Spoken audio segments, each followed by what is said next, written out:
আসসালামু আলাইকুম। পঞ্চম শ্রেণীর বন্ধুরা কেমন আছো? আশা করি ভালো আছো। আমি আবারও একটি অঙ্ক নিয়ে আসছি তোমাদের মাঝে, অনুশীলনী ৯ এর ওই একই অধ্যায়ের। কিন্তু একদিনে তো এত অঙ্ক দেওয়া সম্ভব না, তাই আমি স্টেপ বাই স্টেপ দিয়েছি। যারা আজকে নতুন তারা আমার অন্যান্য এই অনুশীলনী ৯ এর অন্যান্য ভিডিও দেখলে পুরো কনসেপ্ট তোমাদের ক্লিয়ার হবে, ঠিক আছে?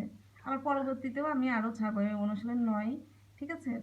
তো এখন আমরা কি করব, সবার আগে প্রশ্নটা বুঝে দেব, পড়ে দেবো। আমি কিন্তু প্রশ্ন পড়ার প্রতি খুবই জোর দেই, ঠিক আছে? কারণ ওই প্রশ্ন যদি না পড়ো তাহলে এখানে কি দেওয়া আছে, কি চেয়েছে তা কিন্তু বুঝতে পারবে না। ওকে, তো আগে প্রশ্নটা পড়ে দেখি। ব্যাংক থেকে 50,000 টাকা ঋণ নিয়ে 8 বছর পর মোট এত টাকা পরিশোধ করা হলো। আসলের উপর ব্যাংকের মুনাফার হার কত ছিল? ধরে নাও যে তোমার বাবা একজন ব্যবসায়ী, সে কি করলো, 50,000 টাকা ব্যাংক থেকে ঋণ নিলেন, নিয়ে একটা ব্যবসা করলেন, ঠিক আছে? তিনি ব্যবসা করার পর 8 বছর পর মোট 98,000 টাকা তিনি পরিশোধ করলেন।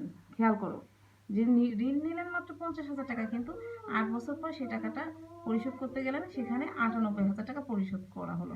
এখন তুমি তোমার বাবাকে জিজ্ঞাসা করলে যে 50,000 টাকা ঋণ নিছো, এখন তুমি 98,000 টাকা কেন পরিশোধ করতেছো?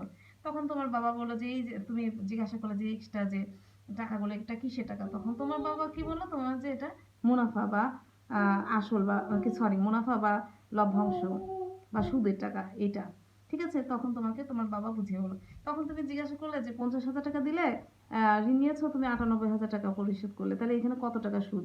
তখন তুমি কি করলে, কিভাবে এটা সুদ কত টাকা তুমি দিলে, এটা তোমার বাবাকে প্রশ্ন করলে। তোমার বাবা বললো কি যে 98,000-এর মধ্যে 50,000 টাকা হচ্ছে আসল টাকা। ওই 98, আর এই 98,000-এর মধ্যে তোমার সুদও দেওয়া আছে এবং আসল, দুইটা মিলেই 98,000 টাকা। এখান থেকে আমি যদি আসলটাকে বাদ দিই, যা পাওয়া যায় সেটাই হচ্ছে সুদ। তাহলে আমি সুদটা লিখি, কিংবা মুনাফা, মুনাফার লেখাটাই বেটার। তা আমরা লিখি এখানে মুনাফা। এখানে মুনাফা সমান কত? 98,000 থেকে আমি 50,000 বাদ দিব। তুমি আগে আসলটা লিখে নিতে পারতে, ইচ্ছা তোমার। তাহলে মুনাফা 98,000 মাইনাস 50,000,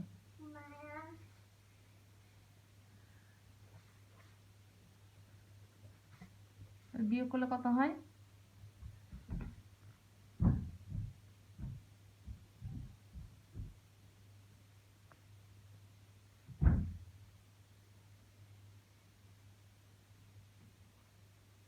কত টাকা হলো? 48,000 টাকা। ঠিক আছে, বিয়োগ অঙ্ক পারো তোমরা? এখন দেখো আসল কত আছে? 50,000 টাকা। আর সময় কত? 8 বছর পর। তাহলে এখানে সময় হচ্ছে 8 বছর। অঙ্কে কি চেয়েছে? মুনাফার হার। সবকিছু দেওয়া আছে, শুধু মুনাফার হারটা দেওয়া নেই, তার মানে ওইটাই চেয়েছে। তাহলে মুনাফার হার সমান হট। আমরা মুনাফার হারের সূত্র কি জানি?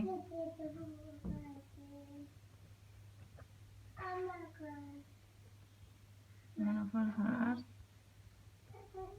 সমান 100 গুণন মুনাফা সময় গুণন আসল।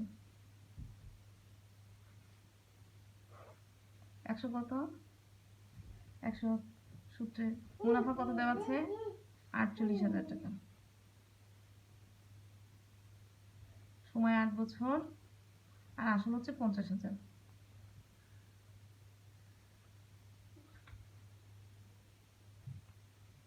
এখন আমরা ক্যালকুলেশন করলে হয়ে যাবে। তোমরা একটু ক্যালকুলেশনটা করো তো, আমি তোমাদের 1 মিনিট সময় দিলাম।